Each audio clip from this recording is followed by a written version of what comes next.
What was America's greatest victory in World War II? Was it the Battle of Midway, the D-Day landings at Normandy, or the Battle of the Bulge? While these were all decisive military triumphs, I'd argue that America's most profound victory wasn't won on the battlefield at all. It was won quietly, inside the barbed wire fences of its own prison camps. This is the incredible, untold story of how America's industrial might, its prosperity, and its humanity didn't just defeat Nazi soldiers, but converted them into the very architects of a new, democratic Germany. Imagine being a German soldier, fed a steady diet of propaganda your entire life. You've been told America is a decadent, decaying society, riddled with poverty and racial strife, on the verge of collapse. Then you're captured. But instead of a grim journey to a desolate camp, you're put on a Pullman car, a luxury passenger train, watching the American heartland roll by. As night falls, you see something that utterly shatters your worldview. Electric lights blazing from every single farmhouse, stretching as far as the eye can see. This wasn't a country on its knees. This was a land of unbelievable abundance. This was the first of many shocks for the 370,000 German prisoners of war brought to the United States. Their indoctrination began to crumble the moment they encountered the sheer scale of American life. Nazi propaganda had boasted of Germany's industrial prowess, but what these prisoners saw was something else entirely. They were put to work, often in factories that supported the war effort.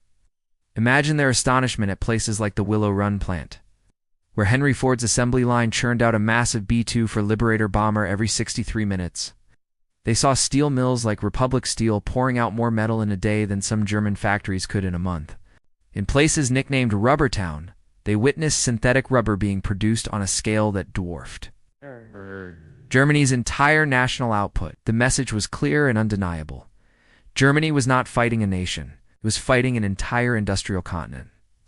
The war was already lost, not by a lack of will, but by a catastrophic deficit of resources. And the resources seemed limitless. Prisoners were fed rations that were often better than what they got as frontline soldiers. They ate fresh meat, vegetables, and drank real coffee, luxuries that had vanished from Germany years ago. They watched in disbelief as American soldiers would sometimes throw away perfectly good food, a casual display of waste that spoke volumes about the nation's inexhaustible pantry. The logistics were just as staggering. They arrived at naval bases like Norfolk, Virginia, a city of warships and cargo vessels so vast it defied comprehension. They saw automated coal loaders and electric water pumps that made German infrastructure look primitive. Even the cargo ships escorting them had radar, a technology so advanced it seemed like science fiction. Perhaps the most potent dose of reality came from observing everyday American life. The prisoners, often working on farms or in canneries alongside civilians, saw that the average American laborer, the proletariat that Nazi and communist propaganda claimed was so oppressed, owned his own car.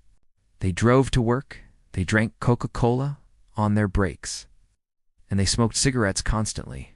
All signs of disposable income and a standard of living that was simply unimaginable back home. Prosperity wasn't confined to a wealthy elite. It was the bedrock of the entire society. This wasn't a nation of decadent bankers and starving workers. This was a thriving, powerful middle class. The lies they had been told were so profound, so complete, that the truth itself became the most powerful form of re-education. But it wasn't just the wealth that chipped away at their ideology. It was the humanity. The prisoners braced for brutality, for the kind of treatment they had been taught to expect from their enemies and had perhaps even dished out themselves. Instead, they were met with a startling level of dignity. When they got sick, they were given penicillin, a miracle drug that was saving Allied lives on the front lines. They had access to mental health counseling.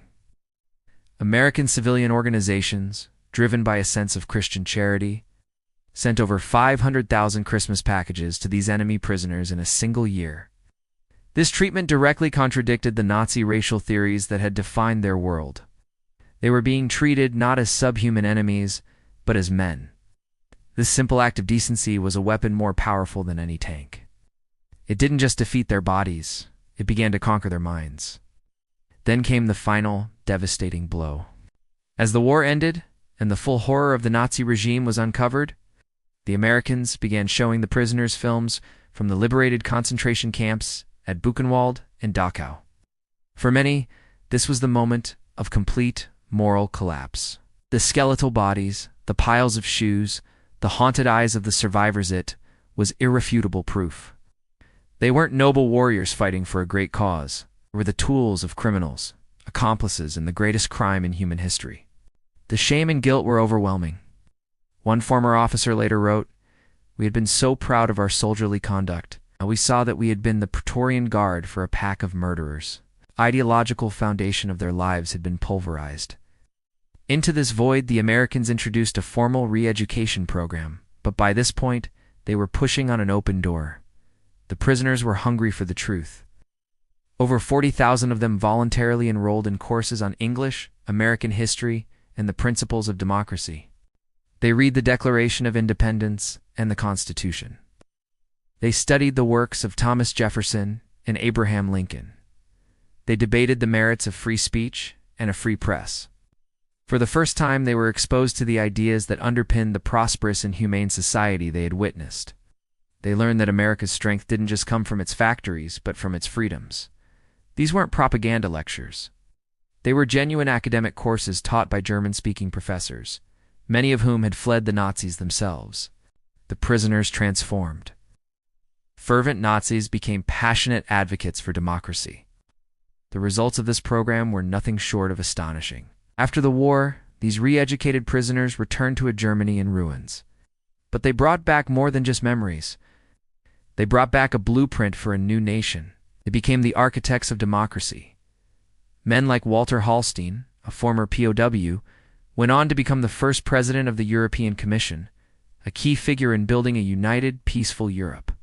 Hans Krall, another former prisoner, became West Germany's ambassador to Moscow, a crucial diplomatic post during the Cold War.